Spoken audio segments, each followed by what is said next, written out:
Solid laban itong si Ryan Garcia kay Devin Haney, pinapupulaot ng mga boxing professional. Tila wala nga daw sa katinoan sa kasalukuyan itong si King Ryan Garcia. Ano sa palagay niyo mga kasolid? Papayag kaya ang mga promoter? Sa tingin ko, hindi papayag itong mga promoter dahil malaki ang malulugi kapag ipinul out itong si Ryan Garcia. Banat naman itong si Oscar De La Hoya, tila taktika lang ni Ryan Garcia ang kanyang mga ginagawa at mga pinagsasabi.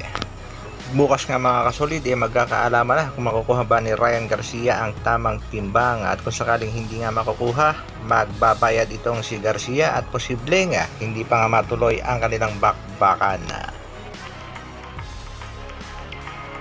Sa kabilang balita naman mga kasolid, Mexican bad boy na si Luis Pantera Neri tila naka-jackpot nga sa kanyang laban kontra nga dito sa tinaguriang Japanese monster na sina Oya Inoue. Instant milyonaryo na, may pag-asa pang maging undisputed pag na-upset nga itong Japanese monster.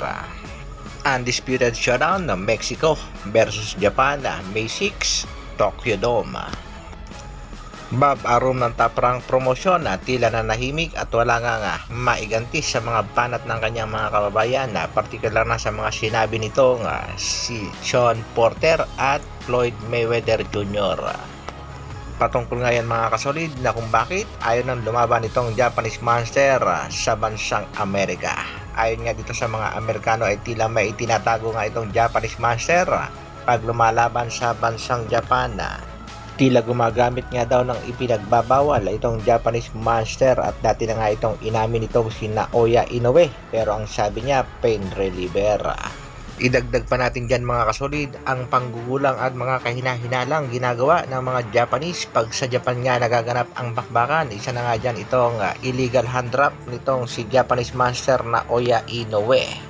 Tila meron niyang anomalya dyan mga kasolid dahil kitang-kita naman natin ang resulta sa pagmumukha ng ating kababayang si Marlon Tapales pagkatapos ng kanilang bakbakan.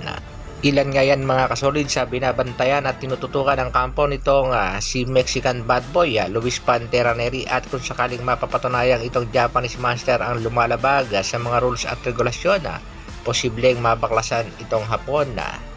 Banat naman ang angas ng Pinas kapag siya daw ang nakalaban nitong Japanese monster, wala nang bada-bada, bakbakan kaagad. At isang good news nga sa ranking ng Boxrec dahil makikita natin mga kasolid na ang ating pangbatong si Cuadralas Janel Casimiro ay rank number 2. Pumapangalawa nga dito si Japanese monster na si Naoya Inoue.